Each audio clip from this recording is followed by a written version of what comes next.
하나님 말씀은 열왕기상 8장 31절에서 40절까지의 말씀입니다. 프린트물 받으셨나요? 네, 나눠주세요. 열왕기상 8장 31절에서 40절까지의 말씀입니다.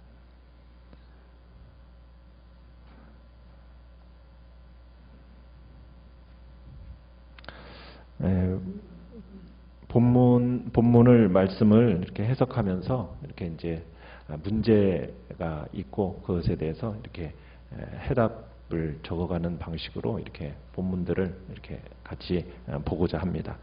말씀의 제목은 더러운 두 손을 들고 엎드릴 때라는 제목으로 오늘 말씀을 함께 나누고자 할 건데요. 열왕기상 8장 31절에서 40절까지를 우리 한 목소리로 같이 읽도록 하겠습니다. 시작. 만일 어떤 사람이 그 이웃에게 범죄함으로 맹세시킴을 받고 그가 와서 이 성전에 있는 주의 제단 앞에서 맹세하거든 주는 하늘에서 들으시고 행하시되 주의 종들을 심판하사 악한 자의 죄를 정하여 그 행위대로 그 머리에 돌리시고 의로운 자를 의롭다 하사 그의 의로운 바대로 갚으시옵소서. 만일 주의 백성 이스라엘이 주께 범죄하여 적국 앞에 패하게 되므로 주께로 돌아와서 주의 이름을 인정하고 이 성전에서 주께 기도하며 간구하거든 주는 하늘에서 들으시고 주의 백성 이스라엘의 죄를 사하시고 그들의 조상들에게 주신 땅으로 돌아오게 하옵소서. 만일 그들이 주께 범죄함으로 말미암아 하늘이 닫히고 비가 없어서 주께 벌을 받을 때에 이곳을 향하여 기도하며 주의 이름을 찬양하고 그들의 죄에서 떠나거든 주는 하늘에서 들으사 주의 종들과 주의 백성 이스라엘의 죄를 사하시고 그들이 마땅히 행할 선한 길을 가르쳐 주시오며 주의 백성에게 기업으로 주신 주의 땅에 비를 내리시옵소서. 만일 이 땅에 기근이나 전염병이 있거나 곡식이 시들거나 깐부기가 나거나 메뚜기나 황충이 나거나 적국이 와서 성읍을 에워싸거나 무슨 재앙이나 무슨 질병이 있든지 막론하고 한 사람이나 혹 주의 온 백성 이스라엘이 다 각각 자기의 마음의 재앙을 깨닫고 이 성전을 향하여 손을 펴고 무슨 기도나 무슨 간구를 하거든 주는 계신 곳 하늘에서 들으시고 사하시며 각 사람의 마음을 아시오니 그들의 모든 행위대로 행하사 갚으시옵소서. 주만 홀로 사람의 마음을 다 아심이니이다. 그리하시면 그들이 주께서 우리 조상들에게 주신 땅에서 사는 동안에 항상 주를 경외하리이다. 아멘. 오늘 말씀의 제목은 더러운 두 손을 들고 엎드릴 때라는 제목으로 말씀을 나눕니다.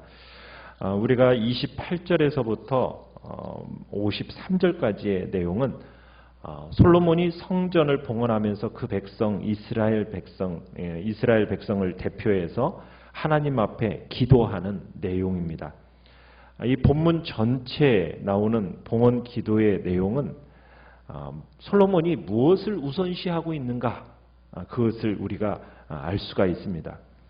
우리가 지난주에 봤지만 30절에 보시면은 기도의 서원에 해당하는 이 내용에서 이스라엘 백성들에게 기도할 때 이스라엘 백성들이 기도할 때 무엇이 가장 중요하다고 얘기했습니까? 사하여 주옵소서. 그죠?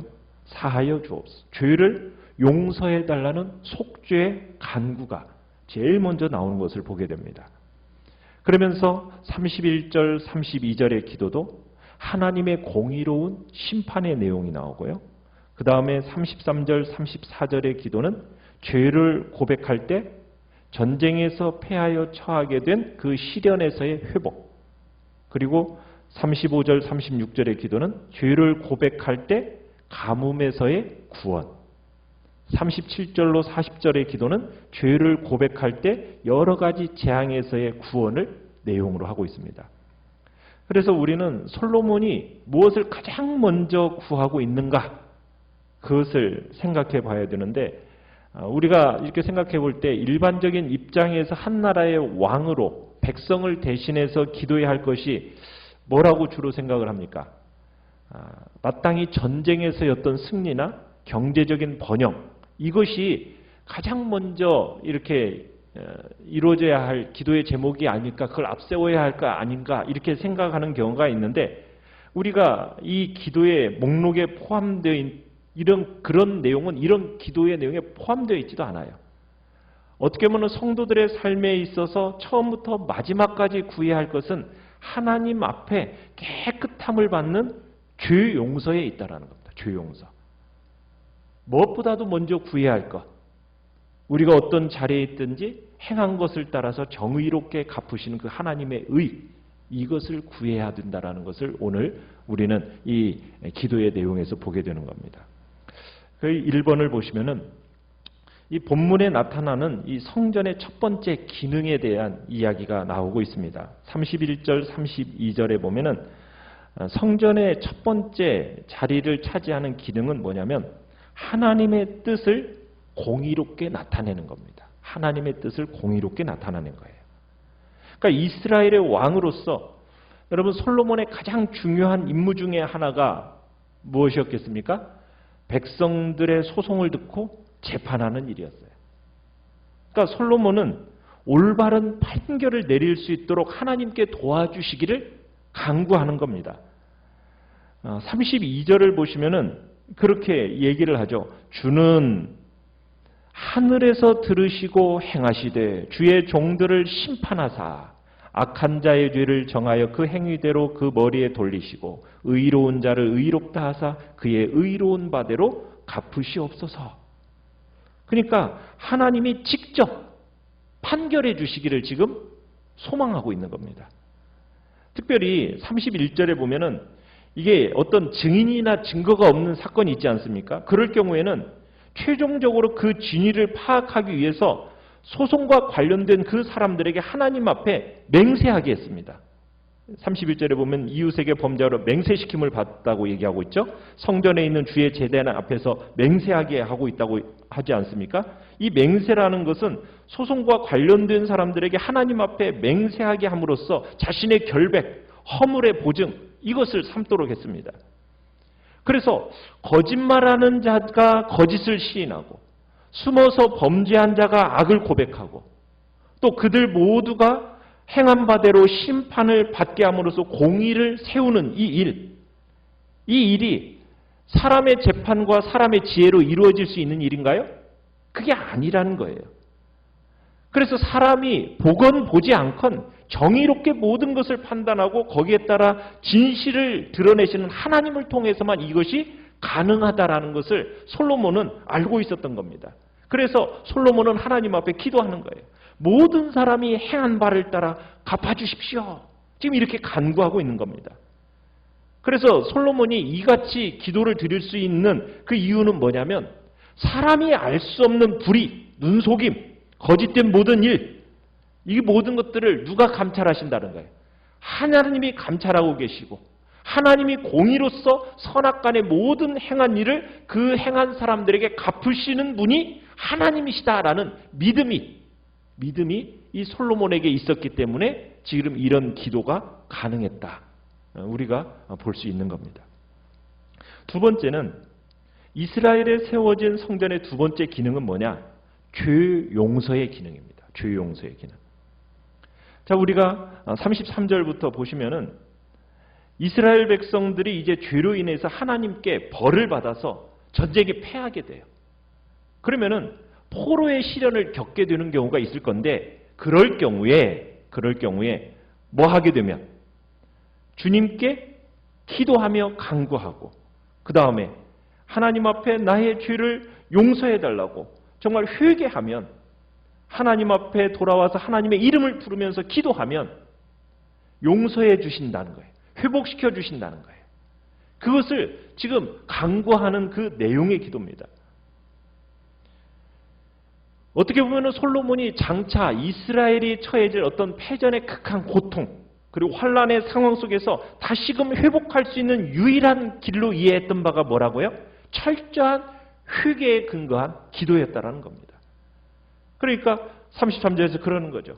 주께로 돌아와 주의 이름을 인정하고 이 성전에서 주께 기도하며 간구하거든. 그러니까 주님께 회개하고 기도하는 그 자리, 거기서부터 회복의 희망이 시작될 수 있다는 것을 우리에게 보여주는 겁니다. 그러니까 우리 역시 범죄함으로 하나님의 심판을 초래할 수가 있어요. 혹은 우리의 연약함을 틈타서 공격하는 어떤 세상의 그 악한 세력으로 인해서 환난과 시련이라는 것을 겪을 수가 있습니다. 그 모든 것이 견딜 수조차 없을 만큼 정말 고통스럽고 우리 자신이 어떻게 할 수 없을 만큼 크고 두려울 때가 있다라는 거예요. 그때 뭐 해야 될 때라는 거예요? 절실하게 하나님 앞에 기도해야 될 때라는 것을 우리가 잊지 말아야 된다는 거예요. 환난과 고통의 그늘에서 기도할 때 하나님은 그 절망, 어두움의 세력, 그것을 사라지도록 하늘의 빛을 비추어 주시고 그 빛 가운데 우리를 능히 보호하사 승리케 해주신다는 겁니다. 그러면서 35절에도 가보면은 솔로몬이 이스라엘이 이제 죄를 지어가지고 이 땅에 어떤 일이 생기게 되는 겁니까? 비가 내리지 않게 되는 일이 생긴다는 거예요. 그래서 만일 이러한 사실을 백성들이 깨닫고 이 성전을 찾아서 하나님 앞에 간구하면 그들의 죄를 용서해달라고 다시 비를 달라고 기도하고 있는 겁니다. 그러니까 솔로몬은 하나님이 백성들의 그 회개의 기도를 들으시고 비를 내려주심으로써 이 둘의 관계를 통해 이스라엘이 올바로 행할 수 있는 길을 가르쳐달라고 지금 간구도 36절에 곁들이고 있는 거죠. 그래서 가뭄이라는 것은 우연이 아니라는 거예요. 가뭄이라는 것은 자연현상으로 일어나는 게 아니라는 거예요. 뭐라는 겁니까? 하나님의 심판의 결과라는 거예요. 그걸로 말미암아 빚어진 현상이 가뭄이다. 이것을 지금 성경은 얘기하고 있는 겁니다. 거기다가 이제 37절을 가보시면은 이렇게 얘기하고 있죠. 만일 이 땅에 기근이나 전염병이 있거나 곡식이 시들거나 깐부기가 나거나 메뚜기나 황충이 나거나 적국이 와서 성읍을 에워싸거나 무슨 재앙이나 무슨 질병이 있든지 막론하고 지금 이 말씀 안에 나오는 온갖 재난들이 있지 않습니까? 이것은 이스라엘이 하나님 앞에 범죄할 때 있을 수 있는 불행들을 총괄하는 표현이라고 할 수가 있습니다.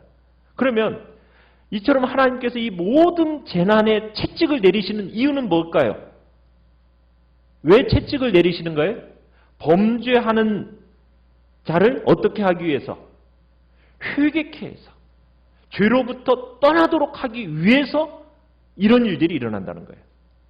그런데 죄악을 돌이키지 않고 거듭거듭 반복해서 죄를 범하면 어떤 일이 있겠습니까? 죄를 돌이키기 전까지 거듭거듭 계속되는 하나님의 진노와 재난 속에 살아가야 된다는 거예요. 그러니까 공의로우신 하나님은요, 죄에 대해서 진노하십니다. 언제까지 진노하실까요? 죄가 소멸되기까지. 하나님은 죄가 소멸되기까지 심판과 재앙의 손을 거두지 않으신다는 거예요.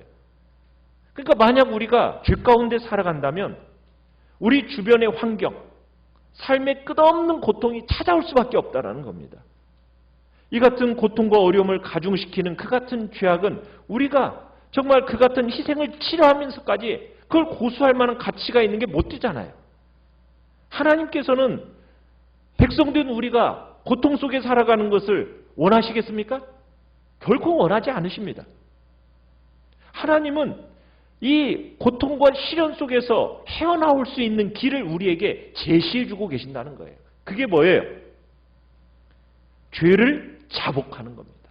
하나님께로 향해 나아가는 회개라는 거예요.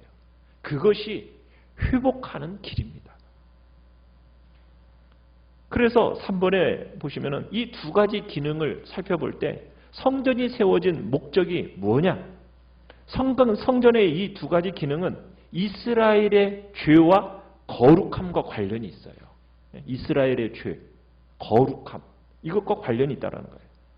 성전, 곧 하나님의 거룩한 집은요, 죄에 대한 심판, 그리고 죄에 대한 뭐가 이루어지는 곳입니까? 용서가 이루어지는 곳이다. 이렇게 보고 있는 거예요. 죄에 대한 심판과 죄에 대한 용서가 이루어지는 곳.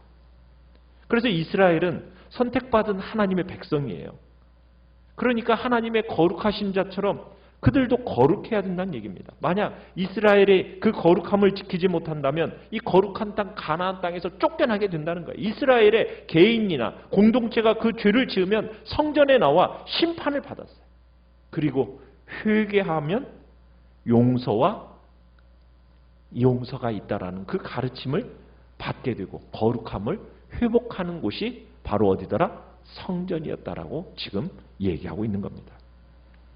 그래서 우리는요, 이 솔로몬의 이 기도를 통해서 이 모든 재앙과 관련해 하나님이 원하시는 것, 하나님이 원하시는 것은 단순히 그냥 막힌 하늘이 열려서 비가 다시금 충족하게 내려지는 거나 질병이나 재해로부터 자유를 얻는 것, 단순히 거기에 있지 않다라는 것을 우리에게 이야기하고 있는 겁니다. 이 모든 것은 단순히 외적인 표시라는 거예요. 본질적인 것은 뭐예요? 하나님께서 본질적으로 원하시는 것은 뭡니까? 죄를 회개함에 있는 거죠. 이스라엘 백성이 약속의 땅에 사는 동안에 어떤 사람이 되기를 원하느냐? 36절에 가보시면 그런 얘기를 하죠. 주는 하늘에서 들으사 주의 종들과 주의 백성 이스라엘의 죄를 사하시고 그들이 마땅히 행할 선한 길을 가르쳐 주시오며. 어떤 삶을 살아가기를 지금 원하시는 겁니까? 선한 길, 선한 길. 그리고 40절 마지막에 가보면은 우리 조상들에게 주신 땅에 사는 동안에 어떻게 되기를 항상 주를 경외하게 하려는데 목적이 있다라는 거죠. 오늘 우리는 이 시대 속에서 참 우리에게 주시는 말씀이라고 생각이 돼요. 어떻게 보면은 여기서도 분명하게 얘기를 하고 있잖아요. 37절에 전염병, 기근이나 전염병이나 그로 말미암아 풍요와 번영을 잃어버리고 그리고 하나님의 그 징계와 그 채찍으로 아파하고 힘들어야 할 때가 있다면 그 순간에 해야 할 일은 뭐라고요? 그냥 겉으로 잃어버린 거 그것을 찾는 것이 목적이 되어서는 안 되고 그 순간 우리가 찾아야 할 게 뭐예요? 모든 것을 공급하시던 그 공급하시는 하나님을 향한 믿음을 회복하는 것이라는 거예요. 하나님을 경외하는 것이라는 거예요. 그분이 원하시는 삶의 모습, 선한 길을 다시 회복해내는 거라는 거예요. 그것이 우리가 취해야 할 가장 지혜로운 자세라고 성경은 우리에게 이야기하고 있는 겁니다. 그렇게 하면 하나님은 우리에게 내려진 환난과 어려움을 어떻게 해주신다고요? 속히 물리쳐 주시고 우리의 회복된 믿음 위에 더 크고 놀라운 회복된 삶의 축복을 허락하신다. 지금 우리에게 얘기하고 있는 겁니다. 여러분, 이 성전은 무엇을 가르쳐 주는 거라고 얘기했습니까? 이 땅에 오시는 예수 그리스도를 상징하는 거라고 그랬죠. 예수님이 성전을 헐라, 이 성전을 헐라, 내가 사흘 만에 일으키리라 말씀하셨던 내용이 무엇을 가리키는 거였습니까? 그 성전은 뭘 가리키는 거라고요? 내 몸, 그죠? 그래서 이 성전은 예수 그리스도의 십자가 사건과 그리고 사흘 만에 일으키리라는 사건은 뭘 상징하는 거였습니까? 부활인 거죠. 그래서 솔로몬이 이 지은 성전은 예수님의 그 십자가의 죽음과 부활, 이것에 대한 그림자입니다. 그리고 그로 말미암아 세워진 교회의 그림자, 그게 바로 성전인 거예요. 예수님이 모퉁이 돌이 되신 교회, 이 교회는 결국 무슨 곳이냐? 말씀의 권직이 있는 곳이고 회개가 있는 것이고 용서의 선포가 주어지는 곳이 바로 교회라는 거죠. 그래서 주를 믿는 모든 사람을 구원하게 할 뿐만 아니라 거룩하게 하는 참된 하나님의 도구로서가 사명을 감당해야 될 곳이 교회라는 것을 우리에게 다시 한번 이 성전 속에서 우리의 기능이 무엇인지를 가르쳐주고 있는 것입니다. 주님 앞에서 우리가 다시 한번 회개하지 못한 죄가 있다면 무엇일까? 우리가 돌이켜보면서 여기서도 그런 얘기를 하죠. 38절에서 한 사람이나 혹 주의 온 백성 이스라엘이. 그래서 중요한 게 뭐예요? 모두 다도 중요하지만 먼저 나 한 사람이 주님 앞에서 어떻게 하는 겁니까?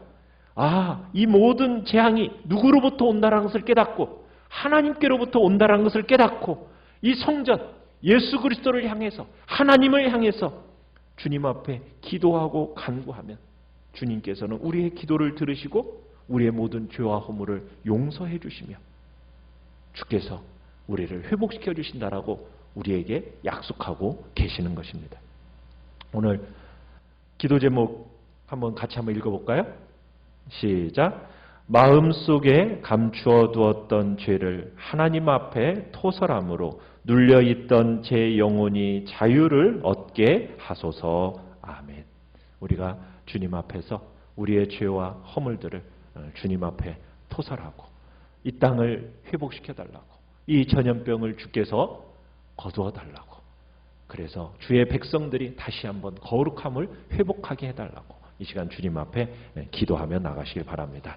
말씀을 생각하면서 기도하시고요. 연약한 우리의 지체들을 위해서 기도하시며 이 코로나의 전염병이 결국 하나님의 백성들을 향한 징계라는 것을 다시 한번 우리가 생각하면서 내가 주님 앞에 이 시간 회개함으로 나가겠다. 주님 앞에 주여 우리 세 번 부르짖 주여 우리 세 번 부르짖